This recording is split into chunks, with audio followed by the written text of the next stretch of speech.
கிருபையை பண்ண முடியாது.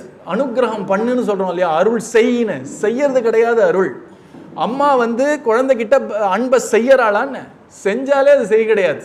அது தானாக ஹிருதயத்தில் ஊறக்கூடிய விஷயம் இல்லையா. நம்மளுடைய கஷ்டத்தை பார்த்து மகான்களுடைய ஹிருதயம் அப்படி உருகும். அப்படி அது உருகும் பொழுது அவர்கிட்டேருந்து வெளிப்படுறதுங்கிறது அதுக்கு தான் கருணைன்னு பேர். அது எப்படி வருதுன்னா, அவர் சம்பாதிச்சு வச்ச தவம், அவர்கள் பண்ண தவம் நம்ம போய் நிற்கும் பொழுது நம்மளுடைய ஒரு கஷ்டத்துடைய ஒரு ஒரு ஒரு ஒரு வீரியத்தினாலையும் நம்மளுடைய நம்பிக்கையுடைய ஒரு அளவுனாலையும் நம்ம போய் நிற்கும் பொழுது அப்புறம் பகவானுடைய ஒரு சங்கல்பம் அதனால அவர்கிட்டேருந்து வருது தான் அருள்ங்கிறது. அதனால் அருள் செய்யறதுங்கிறது ஒரு ஒரு சும்மா ஒரு உபச்சார சொல்லை தவிர செய்கிற விஷயம் இல்லை, அது நடக்கிற விஷயம். நம்ம எவ்வளோக்கு எவ்வளோ நல்ல திட நம்பிக்கையோட பிரார்த்தனை பண்ணுறோமோ அவ்வளோக்கு அவ்வளோ அது பிரதிபலிக்கும் 1000 மடங்கு. அதுக்கு தான் அருள்னு பேர்.